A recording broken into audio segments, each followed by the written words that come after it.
The one who rules the existence of the United Kingdom rules the British Empire, and I control the money supply of England. These words belong to Nathan Rothschild, a man whose family would come to shape the modern world of finance and politics. The Rothschild family influenced how markets were built, how economies were managed, and even how countries were run. Their legacy still echoes through today's financial systems. Back in their prime, they were so powerful that politicians couldn't make major decisions without their approval. Most people know the Rothschilds as a wealthy banking dynasty.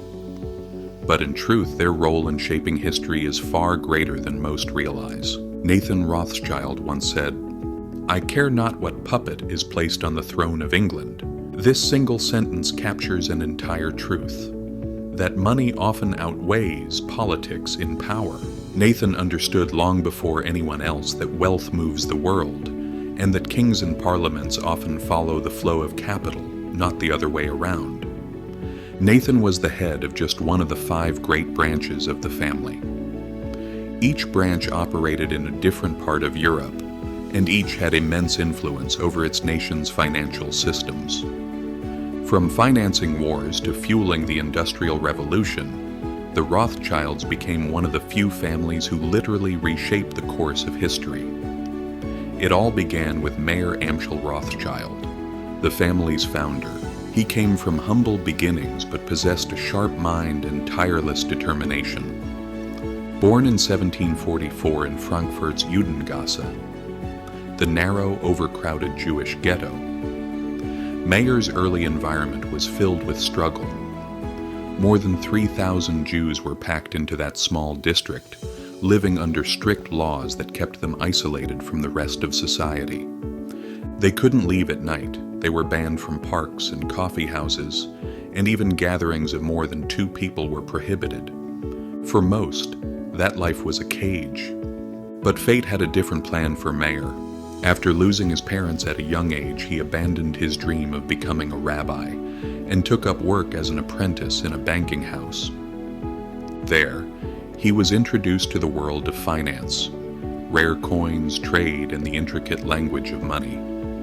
He developed a fascination with ancient coins from Rome, Persia, and Byzantium, which would later become his gateway to wealth.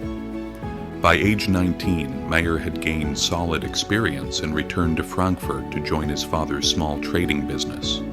Focusing on rare coin trading, he quickly built a name for himself, and it wasn't long before his talents drew attention from the elite. Mayer's growing reputation eventually reached Prince Wilhelm of Hesse, one of the wealthiest nobles in Europe. Impressed by Mayer's intellect and honesty, the prince appointed him as a court factor, a royal banker. It was a breakthrough moment. Mayer had escaped the confines of the ghetto and entered the world of royal finance. This appointment became the foundation for the Rothschild Empire. As his business expanded, Mayer made a strategic decision.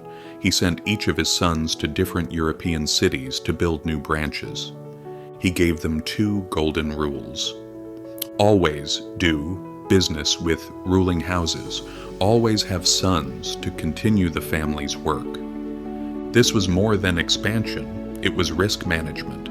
By spreading across Europe, the family could survive wars, revolutions, or regime changes. And by maintaining good relations with monarchs, they ensured both wealth and political protection. By the early 1800s, the 5 Rothschild brothers were based in Naples, Vienna, Paris, London, and Frankfurt. Together, they formed the first truly international banking network, decades before global finance even existed.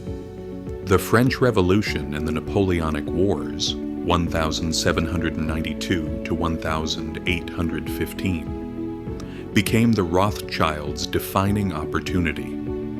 They lent to governments, financed armies, and managed trade during wartime. The genius of their strategy. They funded both sides. No matter who won, the Rothschilds profited. Jacob in Paris supported Napoleon, while Nathan in London backed the British. As the war dragged on, it became clear that Britain's victory would be more profitable. So Jacob quietly reduced his support for Napoleon while Nathan doubled down on funding Wellington's forces. Nathan's most brilliant move came in the bond market. When British bonds plummeted during the war panic, he bought them cheap. After the Battle of Waterloo, when news of victory reached London, he sold them at enormous profits. He even learned of Napoleon's defeat a full day before the British government, thanks to his private courier network. But such success came with consequences. Napoleon had granted Jews civil rights and protection, so for a Jewish family to finance his enemies was seen as a betrayal by many in France. The Rothschilds extended their influence to the United States. Through the National City Bank of Cleveland, they financed John D. Rockefeller, helping him build Standard Oil, the company that dominated global energy for decades. Rockefeller's advisor, Jacob Schiff, had close Rothschild connections and arranged railroad rebate deals that gave Standard Oil a massive competitive edge.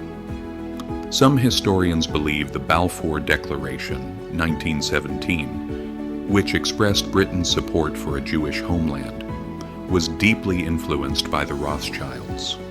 The declaration was addressed directly to Lord Lionel Walter Rothschild, leader of the British Jewish community. For decades, the family had supported Jewish education, hospitals, and settlements. All 5 brothers were granted baron titles by Austria. One became the first Jewish member of the British Parliament, another the first Jewish lord. Over time, the empire began to fade. The Naples branch closed in 1863, the Frankfurt branch in 1901. The Vienna branch collapsed under the Nazis, and the Paris branch was nationalized in 1982. Only the London branch survived, carrying the family legacy into modern times. In 2008, the family reunited their holdings under one global company. Today they operate in finance, energy, real estate, and winemaking. In 2022, a Rothschild bank reported $3.2 billion in revenue and $650 million in profit, with estimated total assets of $1.2 trillion worldwide. The Rothschilds' power remains debated, but their influence on history is undeniable. Think about it. If Mayer's parents hadn't died early, he might have become a rabbi, not a banker. Napoleon might have won, and Europe might look completely different today. For better or worse, the Rothschild family profoundly shaped the modern world. And if you've made it this far, drop an emoji in the comments. Your support means the world. Don't forget to subscribe. See you in the next video.